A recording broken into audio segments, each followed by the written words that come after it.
24, driving business.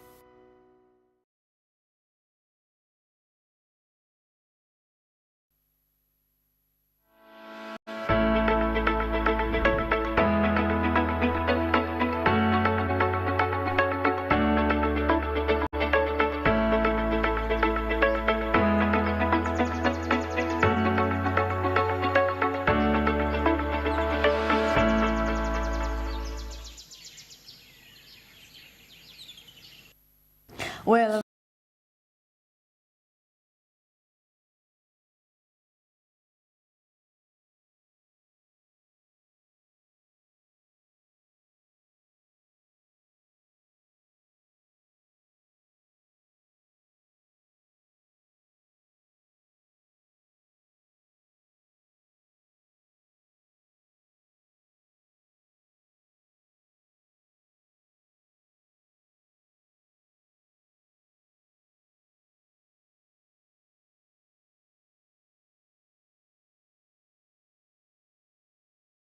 this morning. I don't know if you noticed.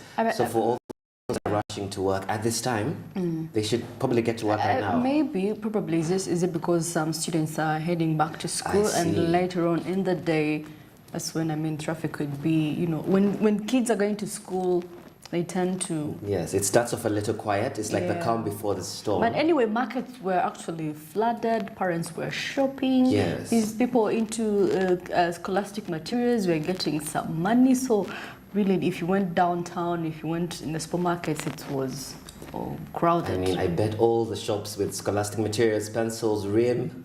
I can imagine how schools always ask for this much information, isn't it? Yeah. Anyway, of course, don't forget the markets on Zabo are going to be open at 8:15 a.m. And of course, if you want to reach out to Zabo, you can dial *29#. They say no hassle. You can follow the prompts if you dial *29# and follow the steps that go with that. You can invest in government bond securities as low as 15,000 Ugandan shillings. And of course, powered by Alltex East Africa, it says do something new for yourself. And of course, Monday to Friday are the working days for Zabu from 8:15 a.m. to 3:15 p.m. approximately 76 hours working hours. So meaning, except for public holidays, which I don't expect this week. So please invest in government bonds securities if you reach out to Zabu. And of course, public holidays, weekends. Yesterday when Zabu was not operational.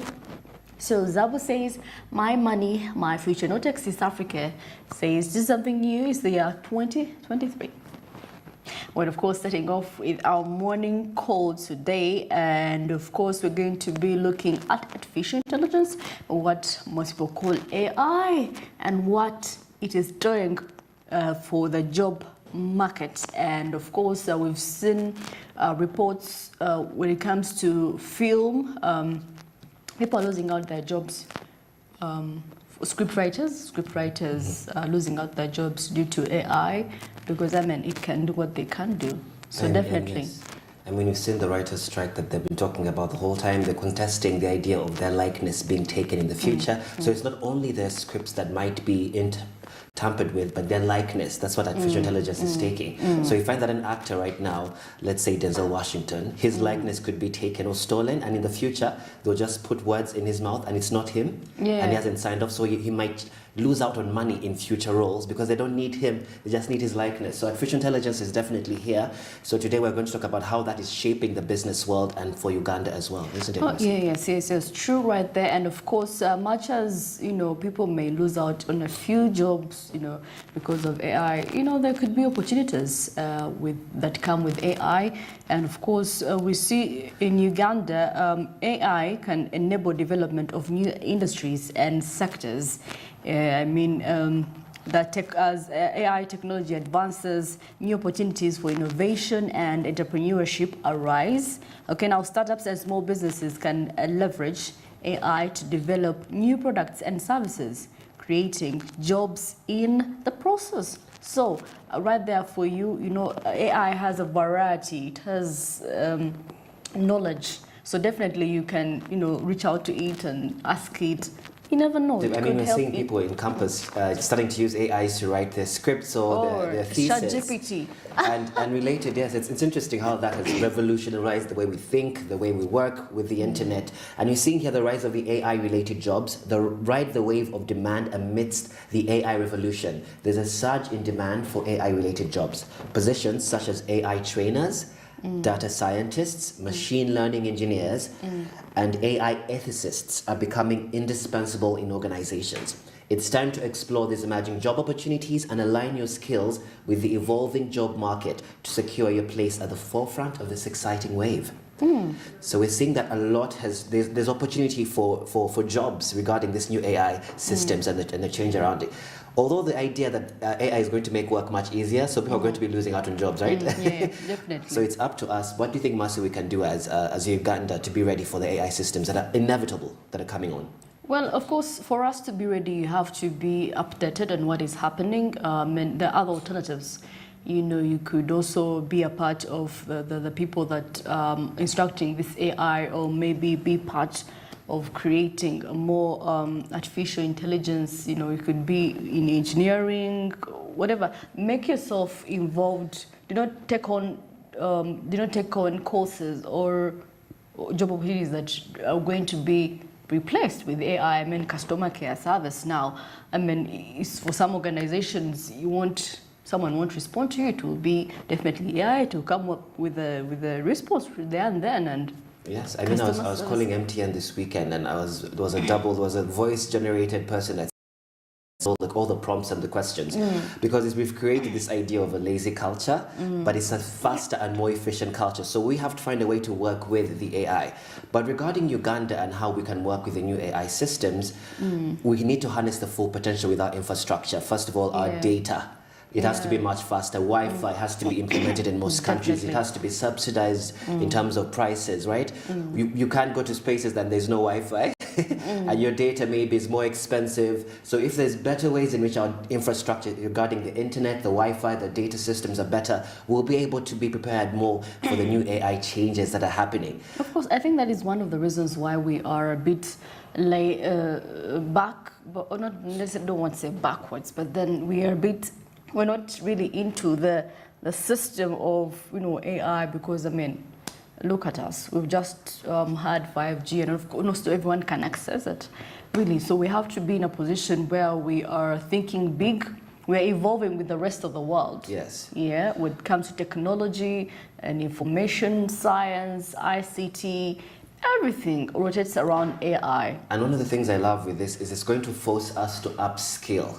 So whatever we thought was traditional modes of education that are going to make us successful, we're finding that a lot of us are upskilling. So even if you study to be a doctor, you study to be an engineer, all these quote-unquote traditional successful jobs, we're finding that we have to add on top of that extra skills to accommodate the new AI infrastructure, AI systems that is coming on board.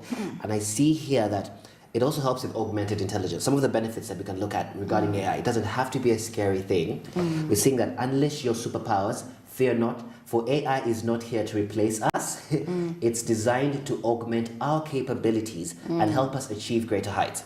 Embrace the concept of augmented intelligence, understanding how AI can collaborate with human decision making, amplify productivity, and drive innovation. Let's foster collaborative work environments that harness the strengths of both humans and AI systems. So it doesn't have to be something we're afraid of. Oh my God, they're here to take our jobs, they're here to replace us. We can find out ways in which we can work with AI systems and upskill, as opposed to just feeling sorry for ourselves. Yes, definitely, that's true. And of course, I believe AI has worked for a few people, mostly ChatGPT, seeing more students using it, mostly in research, even lecturers themselves, Yeah.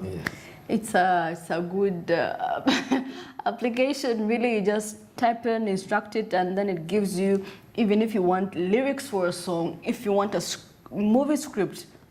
It's interesting. I mean, if you go to Snapchat, there's that section that says AI. So you can actually have a conversation with AI, right? So I was having a conversation the other day just to test and see how sentient it would be if it's able to interact with me like on a human level. And I asked it questions about mental health, I asked it questions about business, and it came up with very quick, succinct answers and succinct responses, which shows me that, my goodness, those people that are always ready to give you answers that take 5 minutes for a response, the AI is already generating from all sources on the internet and whatever to make sure that this responses are given quick. But some of the things that, some of the jobs that are quite important regarding the AI, the kind of the introduction of the AI, things like data ethicists, AI ethicists, to making sure that there's no bias regarding AI.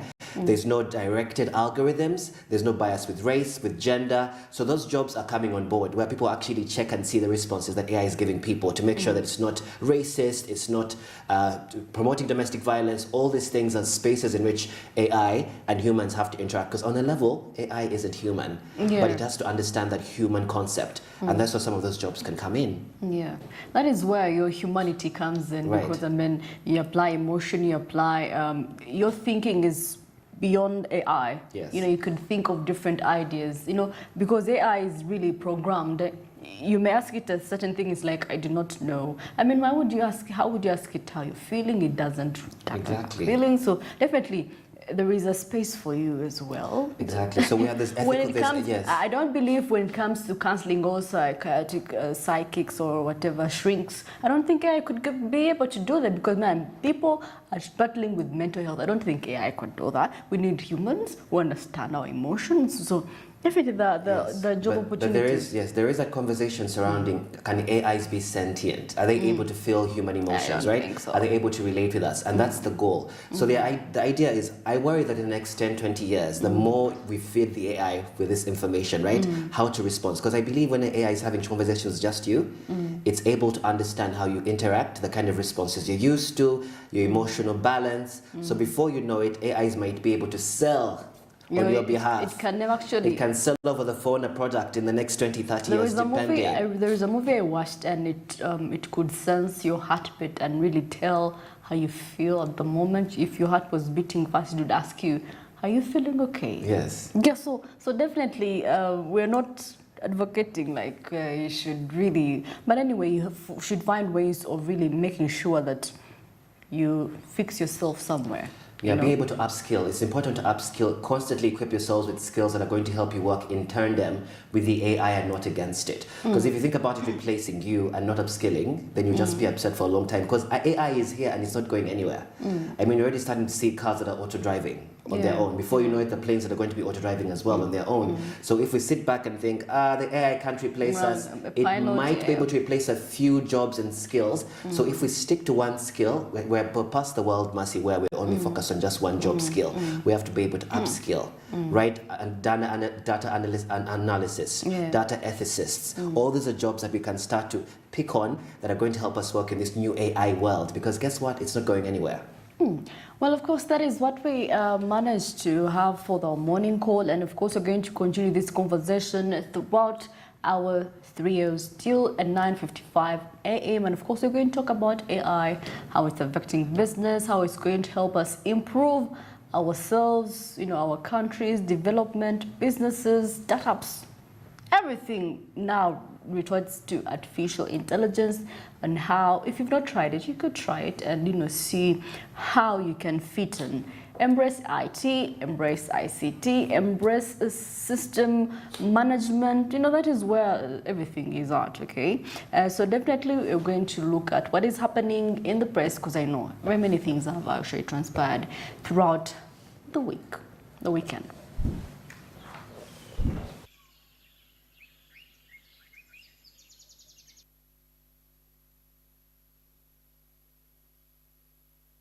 Well, of course, today we have the East African, and of course here, a big headline here, who will fund East African Resilience Agenda? Now, the challenge remains how and where to raise additional resources to implement the nationally determined contributions, which are at the heart of climate mitigation and building sustainability. All this was addressed during the African Climate Change Summit 2023 right there in Nairobi, and Ruto was giving his views, and we are hoping probably this could actually benefit the whole of Africa and the entire globe, because I mean, people are represented, Dubai was in, I mean, lots of countries were represented. So we are trying to find solutions on how we can fight climate change. And as we see, Mercy, so many good solutions so many strategies they came up with during this climate change summit that I love. I mean, it's talking about the carbon credits that could be with the carbon sinks that we have here, that could be a gold mine for Africa.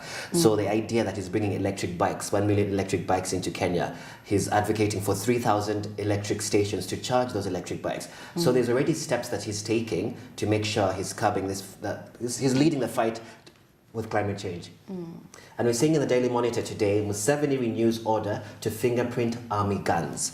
So we see a renewal of the 2018 directive to contain rampant shooting dead of notable citizens follows a fresh rise in gun violence, with soldiers being suspects and a stalling by the military to have records of weapons in its possession, digitally captured for easy identification in the event of a crime. So this is a way for them to easily identify any of these military people that are committing any crimes with the guns, so able to identify them with the fingerprints. Oh, yeah. I mean, all this rotates around securities, and of course the threats, or no, that attacks that never, the bomb attacks. Yes. I don't know, they were called threats, I don't know. It's a step in making sure that we're more safe and we're much protected. So I love the direction that we're taking with this, right? The fingerprint is a very good initiative. Well, of course, here all about the climate summit, and of course how Africa is ready to make sure that they curb everything rotating around climate change. And of course, Europe's debt management into Agenda 2063. These are very many years to come. Right. Now, of course, the African Union is pitching what touts as local solutions to survive mounting debt for members now, of course, and the proposals could be tabled to member states as soon as the next summit, signaling the latest concerns about the potential of debt to drain economic targets. There's a way that's really squeeze the country. Every financial year you have to budget for debts, you have to budget for this. And the more you budget for debts, the more you go and get more debts. So, right. I mean, what is happening? Which is why I love with the summit the idea of being able to focus on our own infrastructure, on our own resources, to bring us more money in, that we can start to pay off some of the debts that we've racked up for long. And I mean, I like what Russia did. It waived some few of the debts in some of the countries, which was very strategic but important for economy. And I'm also seeing here in the national news, 70% new HIV cases are in young girls. So this is being racked up. This has been attributed to, among others, inadequate information about prevention, gender-based violence and rape. So we're finding that a lot of this sensitization isn't happening in schools. I don't know if they're funding this sensitization in schools for these young girls because the cases are increasing. And this affects productivity, yeah? Well, yeah, definitely. And of course, during the Africa Food Systems Forum 2023 Summit, I'm telling you, whatever has not been happening over the weekend is to be, of course, Samia calls on African leaders to reassess their priorities for resilient food system. That and more if you get yourself a copy of the East African. Very interesting stories right there. And of course, right about now, we're joined with Andrew Barije. He's out there to give us what is happening in traffic. Good morning, Andrew. Good morning. How is traffic? How is it there? Where are you?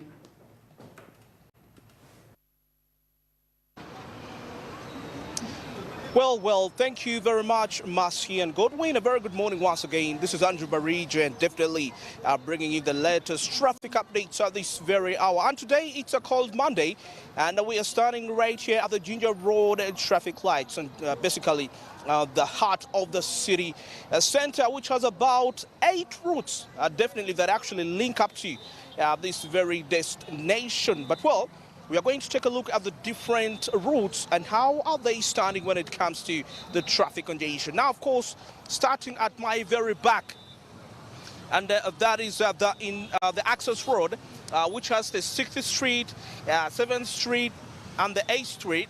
You can actually see, before we came for this broadcast, it was a little bit tight in some sort of a way, and like what I mean, it was very static in some kind of a way. But now, just a few minutes later, the vehicles are already in motion. So, on average, if you're coming in from Chibuli, you're coming in from 6th Street, 8th Street, 9th Street, you are likely to spend roughly 5 to 7 minutes when you're not actually moving static. So you'll spend about 7 minutes before you head on to the other destination. And I believe that's quite fair as compared to certain scenarios where you can actually spend more than those minutes being stuck in there. I'm talking about people that are coming in from Chibuli, people that are coming in from probably even Kabalagala. You probably normally link up to these very routes, so that can actually also apply to you 5 to 8 minutes, or roughly 5 to 6 to 7 minutes when you're being held in there. That is where the access road roundabout. Now, away from that route, if we can switch our eyes to this other route, this is now Ginger Road. Yes, Ginger Road, and this one has another route that actually links to it. That is the Old Port Bell Road. And now this congestion comes as a result of about the Port Bell Road areas. For example, people that are coming in from Luzira to Tintale, Bugolobi, accompanied with the people that are coming in from Nakawa, Chireka, Banda, and so many of those areas. So that sometimes can explain why we see that huge congestion. But of course, being a holiday season, though I saw some students actually reporting back to work, it's a little bit mild. So if you're coming in from those areas, chances are high that you'll be in position to actually reach in your destination in time. 5 minutes roughly when you'll be actually held back for quite a long time before you're held to go to your other destination. So as you can really observe there. And the traffic officers definitely doing whatever it takes to control this jam, because of the many routes that are in here. But of course, it's only one officer, unlike on other routes where you find more than one traffic officer controlling the route. So for those of you that are coming in from the Port Bell Road, and you're definitely connecting towards town, 5 minutes maximum when you'll be held in there, but it's not really that bad. So it's actually moving. You can start your journey, and you'll be able to execute the business in the right time as you come to the business center. Now, finally, if we can take a look at the Yusuf Relay route, and that is the Nile Avenue. This links up to Garden City. It's quite a free range here. And most especially, if you don't want to be held here by the traffic lights, you're coming in from Kampala and you're heading towards Ginger Road, you can actually use the Nile Avenue, link straight to the Garden City. Then before you know it, you'll be in position to be back here and you'll be able to proceed to the Ginger Road efficiently. And even for those that are coming in from Wandegea, the Mlago roundabout, still the same fate. Well, the Mlago roundabout, I don't know what is happening really right now, but most probably it's mildly congested too. Then as we wind this up, let's take a look at Kampala Road linking to Ginger Road. Kampala Road linking to the Ginger Road. That is the Nile Avenue for you there. It's a free range for you.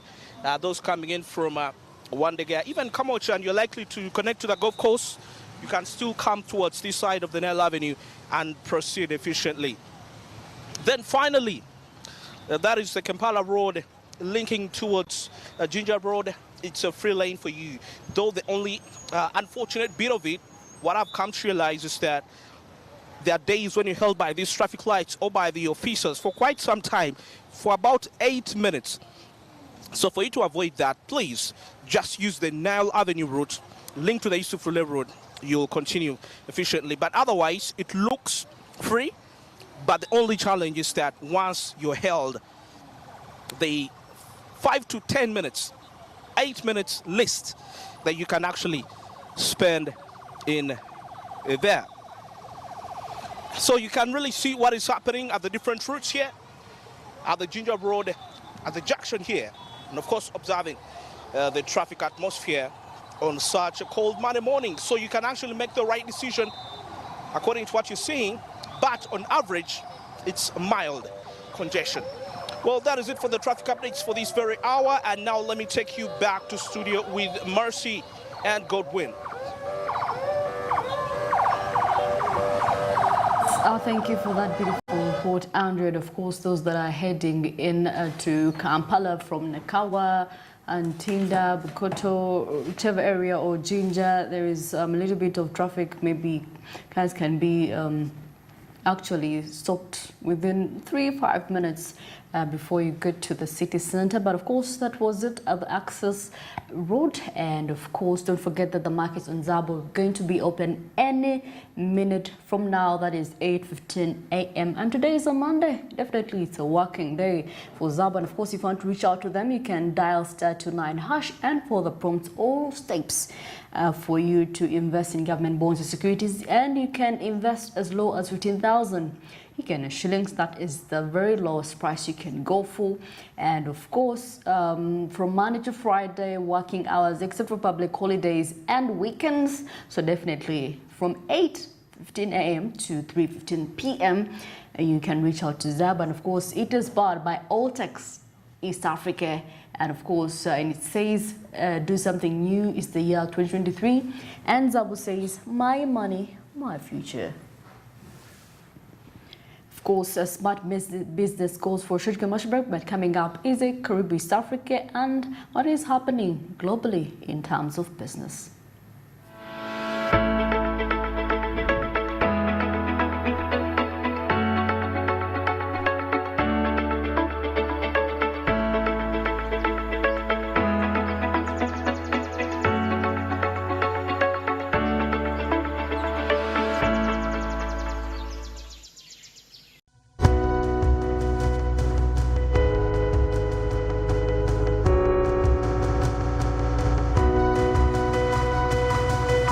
Smart 24, driving business.